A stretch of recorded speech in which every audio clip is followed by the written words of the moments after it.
Hello guys, this is your boy Shizzy here. What is up? I'm bringing you a video about 3 mistakes that you're doing in your pubs that you don't even know yet. And this video might actually turn into a rant at some point because these mistakes just make me so angry. They're not only stupid, but most of the things are just so basic, and I can't imagine why people would do this and lose MMR or stay stuck in the same bracket for a very long time. So without any further ado, let's get right into the video. So If you like this type of content, go to gamersclass.com. For just $9.99 a month, watch masterclasses with pro players, join exclusive live sessions, and get 24/7 access to coaches and other high MMR players. Get full control of your ranked games and start owning with our Supreme Dota 2 membership. the first thing, guys, is blocking lane creeps as a mid laner. Okay, now again, this is basic, but I see this happening even in the immortal bracket. Okay, people missing the creep block, or people just not going for the creep block. The only time that you should not go for the creep block is when you're getting first blood, or you have to fight the enemy or something, or you're making a crazy smoke play, which is it actually happens very less in pubs. So like overall, I just don't understand why people don't want to block creeps. Why would you not block creeps and get extra regen from this tower and armor? If the creeps are on your high ground, you get so much experience, and this is what happens in this game right here. The battle begins. So the Necro basically misses the creep block for a bounty, and the Jakiro over here has a question mark on his head as to why are you here, Necro? Because I can take this bounty anyway, so why are you here? What are you trying to do? This is the worst mistake you can make as a mid laner, guys. If you get a good block, the creeps are on your high ground, you get 3 armor and 1 HP regen, which obviously just gives you an advantage over the enemy mid laner, and it's insanely big. Okay, and just to show you guys how it messes up the Necro's lane, just watch this. Okay, so now Zeus has extra armor, the Zeus has more regen, so basically he doesn't really care about getting harassed. Now let's say the Necro tries to even harass him. Let's say the Necro wants to play aggressive, because you want to play aggressive against Zeus. Zeus is a weak mid laner. Zeus uses Arc Lightning to CS creeps, right? So the Necro obviously wants to play aggressive. I don't really want to talk about the matchup as much. I'm just giving you guys an example that if the Necro actually goes up to the high ground, he will miss hits, he will take a lot of damage from the creeps, and it's just not a good scenario for him. But let's say the creeps were over here and he blocked nicely. Let's say the Necro was somewhere here. He's the one who's getting extra regen. He's the one who's getting extra armor. And he's the one who can right-click the Zeus and constantly harass him, right? So this works for every matchup. And this is something that I just want to give out. I just want it to be out there. My coach personally told this to me, and I just want it to be out there. My coach told me that if you don't know how to block creeps, okay, or if you're just failing to get a proper block at mid, don't play the mid lane. And that is what I want to tell you guys as well. Okay, that's just how it is. It's so important. It's so important. I can't stress it enough. There's just so many advantages you get once you block the creeps properly, and you just put so much pressure on the enemy. So stop doing it in your pubs, and I guarantee you your matchups at mid will be way better. So this is something I really wanted to talk about, guys, and it's about not carrying enough regen. This happens in every bracket that I've played, I've seen, I've reviewed replays for. I see it in almost every game, from Immortal to Herald, you name it. It's everywhere. People out there, they just don't really buy enough regen. They play really greedy, and this greed does not pay well. So a salve or a tango costs 90 gold for the tango and 110 gold for the salve. But instead of buying the salve, what they do is they buy Blades of Attack, or they'll complete a Null Talisman, Raid Band, Bracer, whatever, buy that bottle, they rush it. And what happens is that eventually they run out of regen, but they still play greedy because they've committed into the greed by buying an item. And eventually they just die. They just die and they just give away such a big lead to the enemy mid laner that they can't really recover from it. And it only happens because they were playing at half HP or below half HP. Now, there's so many things that is wrong about not carrying enough regen. The first thing is you are that much easier to get ganked.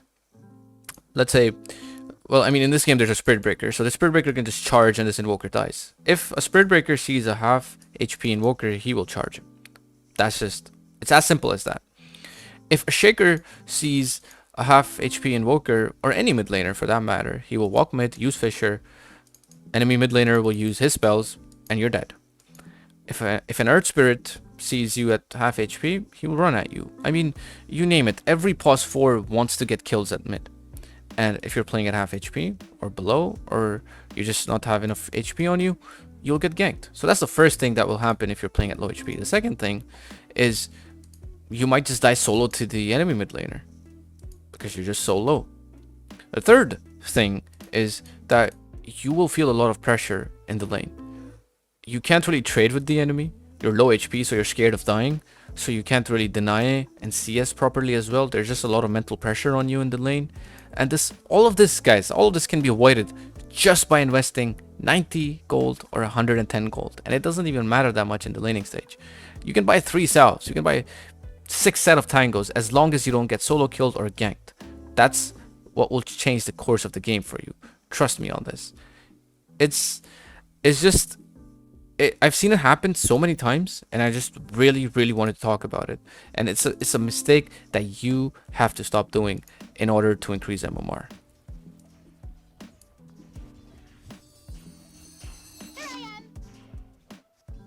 So just look at how pressured this Invoker is. He can't do anything. The puck is literally right-clicking him under the tower. And the Invoker literally cannot do anything about it. That's how pressured he is. He also did get charged by the Spirit Breaker, and let's say the puck didn't solo kill him, the Spirit Breaker would eventually kill him. And that's what happens when you play at low HP. So guys, stop playing at low HP, buy more regen, and have a better laning. Guys, this is a mid lane mistake that I found out from one of my games. I was actually playing this game, and I noticed this mistake.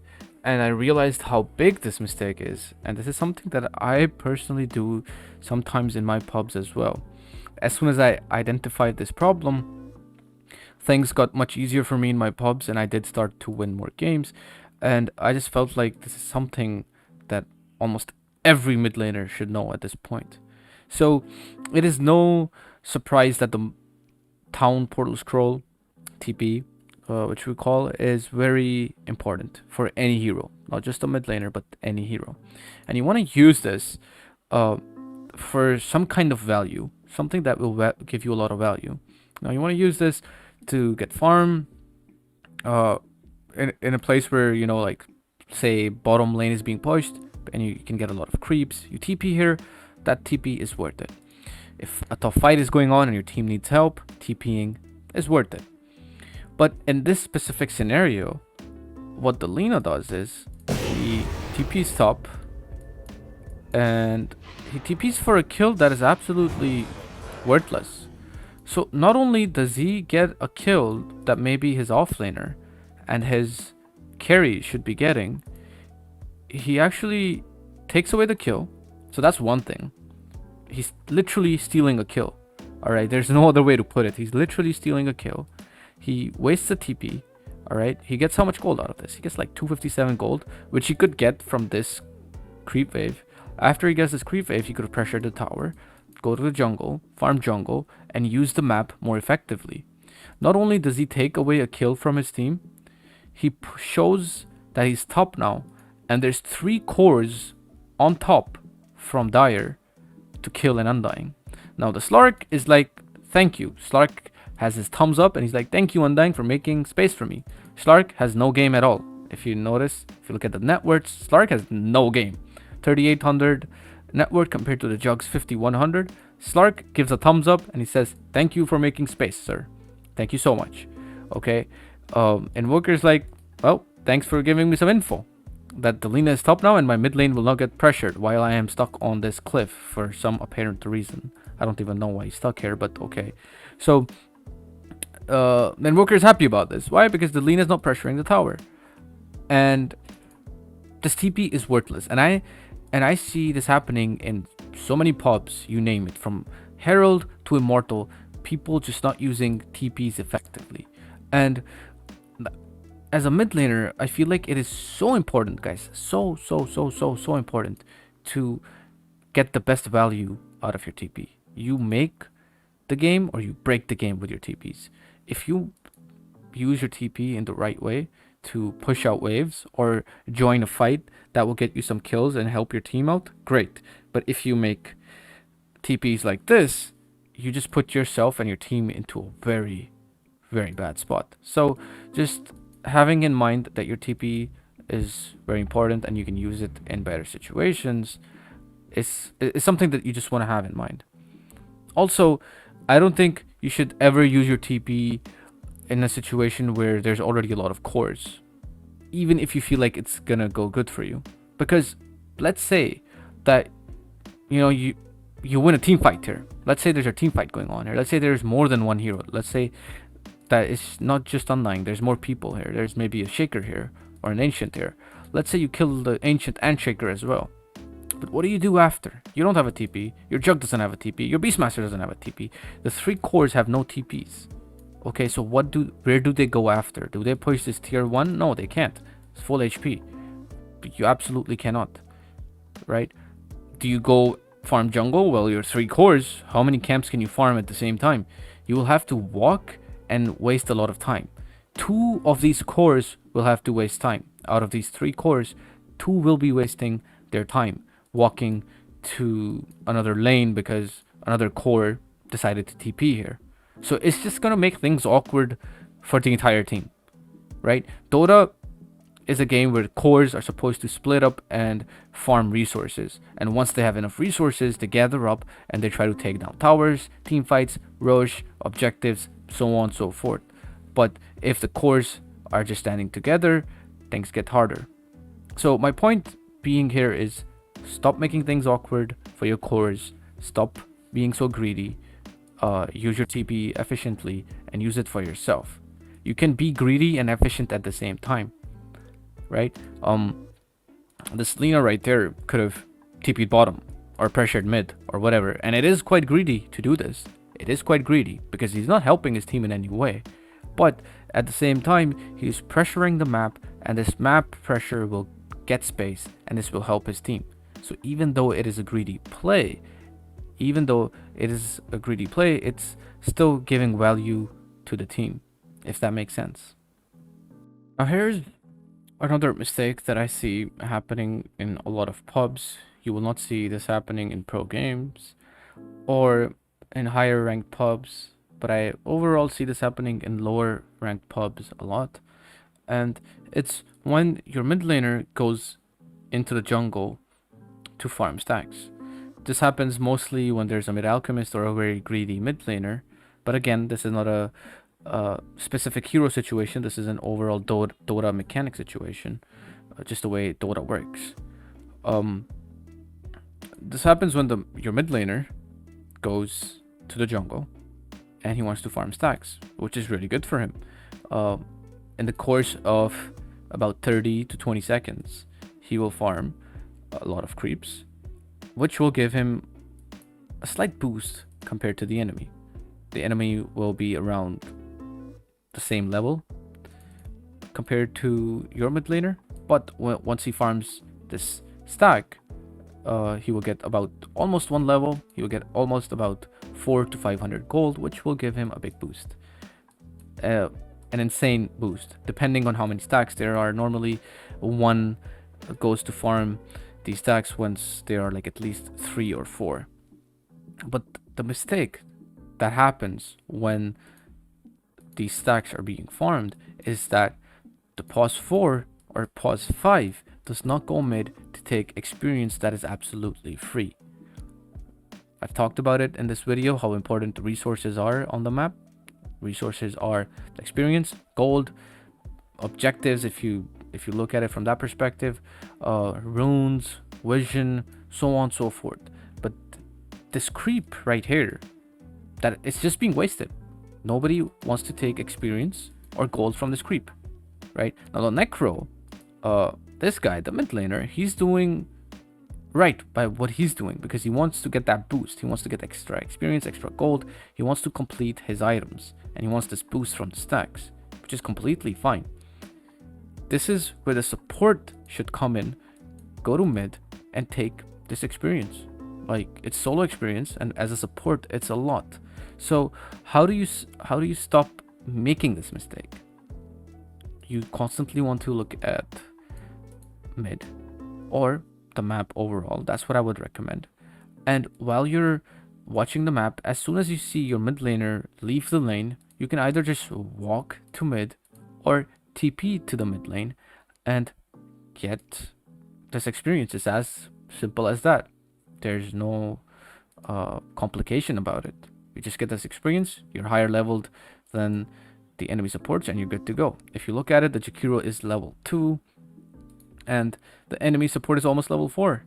Now the Jakiro can actually catch up with this, go mid, get some experience, and he will be equal or higher level than the enemy support. But since he wants to do some clowny stuff at bottom, which has absolutely no impact in the game, he is ruining his own game and eventually ruining the game for his team as well. And he does not know this. I can assure you he does not know that what he's doing is wrong. He thinks, okay, I am support, I am supposed to support. It is okay to be greedy sometimes. It is okay for a support to take farm, to take experience only and only if a core is not there. I mean, in some situations a support actually takes farm from the core as well. Example given would be an Earthshaker really close to his Blink Dagger telling his core to give him one creep wave or 2 creep waves or some jungle creeps or some stacks, right? So it is okay to be greedy and it is okay to be thinking about, I need some levels, I need some farm too, I need to have an impact in this game as well. My job is not just to follow my core and hope to God that he will somehow carry me. You also have to make moves, you also have to farm, you also have to get experience as a support. If you don't, you will just be very underleveled, and by the end of the game you will just be saying Bobo Potangina Mo, my core didn't carry me. But if you play smart enough and if you get high levels, if you get more experience from these kind of creeps on the map, right, you will have more levels and you will have more impact. If you have more impact, your chances of winning the game is that much higher. And then you won't really have to tell your cores Bobo Potangina Mo or something if you lose. You can have an impact and win the game yourself and get out of whatever bracket you're stuck in. And this is not just something where, like, what you do when your support and your mid lane is farming stacks. This is something you can do overall on the map all the time. You can make this a habit. If a core is not there, I can farm this wave or this camp, jungle camp or whatever. Try to keep in mind though that you are not a core and you should not start AFK farming on the map. You only do this when your team is not making moves. If your team is making moves and you are a support, you should join the fight. Just keep this in mind that there is a fine line of being a core and a support. As long as you maintain this fine line, you're good to go. You'll have a high impact, high levels, and probably more items than the enemy plus 5, and your chances of winning the game are that much higher. So here's a mistake I see a lot of support players make, and this is mostly something done by the pause 4, which is the soft support, if I want to give it a detailed description. Now, mostly pause 4's job is to secure the rune at the 4-minute mark. Now I think in this video I've talked about how important the 4-minute rune is. It is a very important rune. It completely changes the course of the mid lane. Whoever gets that rune is the one who is going to be leading into the mid game, or I would say to the at least to the 6 to 8 minute mark. He's the one who's going to be stronger, and obviously it's going to impact his mid game eventually as well. So the 4-minute rune is absolutely the most important rune in the game. It sets the tempo for your mid laner and for eventually for your team. I see this happening a lot in pubs, even in my games. This Mirana right here, he does not go and secure this rune. Now obviously the rune did spawn top, but let's say the Mirana actually walks to mid and he goes for this rune. Alright, this is a clear indication to his team that the rune is important, right? So maybe the mid laner would actually go and walk up to this rune as well. It's like if your mid laner refuses to secure runes, maybe if you go mid and if you make the move first, he will understand how important this situation is and he will start securing the rune, right? As a pause 4, it's your job that you go, if you're playing in Dire, you go bottom. If you're playing in Radiant, you go top. If you see, both teams did not move to secure the rune, and this is a game in the ancient bracket, and it's quite clear that in this bracket people don't understand how important the 4-minute rune is, right? Or maybe some do, and that's why they're winning more and eventually they will get out of this bracket. But for the people who don't understand, they will lose more, right? Dota is a game where you want to take resources away from your enemy, and as much as you do this, as many resources you take away from your enemy, the closer you get to winning. It's really that simple. So the point is that as a pause 4, it is super important that you go and secure the rune. While you securing this rune, there's so many things that could happen. You can get a pick off, you can just actually secure the rune for your mid laner, and if it's a decent rune, your mid laner can move into the jungle and you can take lane. Let's say if it's a double damage and you have a mid morphling or a mid shadow fiend or a mid invoker, he can actually go and farm ancients, or he can actually go and farm some stacks or something, and by then you can take the mid lane. So just by making this one move, by rotating to mid, you open up a lot of other opportunities and a lot of other scenarios on the map. But the main thing is that you have to make this move in order for other opportunities to open, in order to deplete your enemy from the resources. This is something that I've noticed personally from my pubs a lot as well. And it's something like trying to win more lanes than you can. Now, in a game of Dota 2, there's 3 lanes, which is quite obvious. And so there's 3 lanes in Dota 2.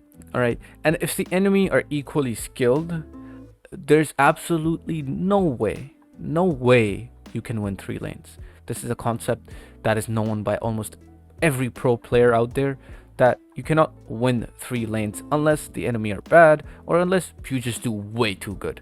But in a normal situation where both teams are equally skilled, which is the case in pubs, otherwise the game is a complete stomp and you win 3 lanes and you just completely stomp. But in most cases, both teams are equally skilled, and in that case, winning 3 lanes is impossible. And I see a lot of pause 5 players trying to do more than they can. Now, when you are pause 5, guys, at around the 10-minute mark, what you really have is a boot, some regen, and the magic stick. That's it. You're buying sentries, you're buying wards, you're buying smokes. You do not have the resources to help so many lanes, buy TPs, use mana, and just help everyone. And I know as a support player in your heart, a true support player is like, I want all my lanes to win, I want all my cores to be happy. But again, this is Dota, and the game does not care about what your heart wants or what your heart thinks. You have to, well, your heart actually doesn't think. Never mind. My bad. Your heart cannot think. Your brain thinks. That's on me, guys. Anyways, so the thing is that you have to think about the game in a much better way. So this mistake right here is pause 5, rotating towards mid, trying to help too many lanes for no reason when he's just supposed to help his carry, secure the carry, carries farm, carries experience, pressure the enemy offlaner, force out TPs, and once TPs have been forced out, then the carry can rotate, and that is when the pause 5 can do whatever he wants. Until then, the pause 5 is the carry's, I don't really want to use the cuss word, but the carry's B. If you're smart enough, you know what I'm saying, right? So until the carry wants to leave the lane, the pause 5 has to be with him. There's just no other way to do it. Otherwise, the carry will struggle, and if the carry is struggling, if your safe laner is struggling, your entire team is struggling. This guy right there, your pause 1, okay, he is the heart and the core of your team. If he's not having a good game, chances are you will lose the late game, because he's the one who's gonna hit towers, hit Roche, and eventually carry the game. That's why he's called carry. So, point being is, when you're playing pause 5, you cannot do this. You're not supposed to secure the runes for mid. You're not supposed to go mid to gank. Sometimes, I would say, out of 100 situations, sometimes it turns out to be a good play, but most of the times, I would say 90% of the times, going mid ruins the game for your safe laner. And it doesn't really give any value to your mid laner as well. Like, let's have a look at this. So, yes. So, the Shaman helps get a kill on the Earthshaker. And what do they get? 200 gold. Alright? And some experience, which I would say is almost around 244. 238, 244. Alright, and that's it. Laguna used. Lina has absolutely no mana now. He could have actually used this mana to farm the jungle camps, and he would actually get more value out of it. He could actually use this mana to farm the lane. He would get more value out of it. The Shaman could have used this mana to be a top and kill this Undying, which is a pause 3. The Shaker is a pause 4 with just a tranquil boot. And at this point, he's like a pause 5 because he's lower than his actual pause 5. He has no game. So why are you trying to gank an Earthshaker? Why are you trying to make more moves than you actually can? This goes for every pause 5 player out there. Don't pressure yourself into making too many moves. You only have one move as a pause 5, which is pull, secure the lane for your carry, keep your carry happy by regen for him, and once he's happy, once he's ready to move out of the lane, once he's a grown-up big boy now, that's when you can start doing whatever you want. Until then, you are supposed to play with your carry 90% of the times. Sometimes you can go mid TP. Sometimes your carry is just it's a matchup where the carry is just so happy that he can just lane alone per se. If it's a Slark against a Tidehunter or something, again it's a lot about matchups as well in this situation. But overall, the mindset should be, I will not leave my lane until my carry is happy, until my carry is far ahead. So, just reading the situation, right? These two get no value out of this. Laguna Blade committed, mana wasted. Shaman will actually go back to top. And then, since the Shaker died, Shaker resets his game. Right now, Shaker was actually hoarding mid. He was actually hoarding mid from the Cosmix Invoker, who's also losing mid. So not only is the Shaker having a bad game, he's actually giving this bad wipe off to the Invoker. And in a way, he's hoarding Invoker's lane, which is really good for Dire. But because of what this guy did on the Shaman, right? The game completely changes. The Shaker's game is reset, Invoker's game is reset, Lina's game is reset for just a kill. Now normally, when you get a kill like this, you think, I did something good. We got a kill. PogChamp. Wow. Amazing. We got a kill. Yay. My Lina got a kill. I feel good. But when you really think about it, this isn't good. It's actually griefing your carry. Now, the Shaman does go back to top. And let's have a look at this. Now the Jug is already having a hard time laning the Sunline. Dire's middle tower is under attack. Now he's gonna have a even much worse time. Shaman dies. And this lane is pretty much ruined. So if you have a look at the net worths, the Jug was actually doing pretty good. 3,800 net worth, highest net worth in the game. compared to the Slark, compared to the Undying, which he is laning. And just by this move, the Juggernaut will probably miss some creeps. The Juggernaut now has a weird lane. He's low HP. Shaker is back in the lane for no reason. Shaker was just sitting mid, hoarding mid. And just by this small one play, trying to help a lane that you shouldn't, your carry is not having a good time now. If that makes sense, guys. I hope it does. Because I see a lot of pos 5s do this. And this game is from Immortal bracket. So I'm pretty sure this is happening way too much in the lower brackets as well. So you gotta stop this. You gotta focus on one lane. Focus on one lane at one time. Win your safe lane, then do whatever you want. Go stack, go mid, go off lane, hit towers.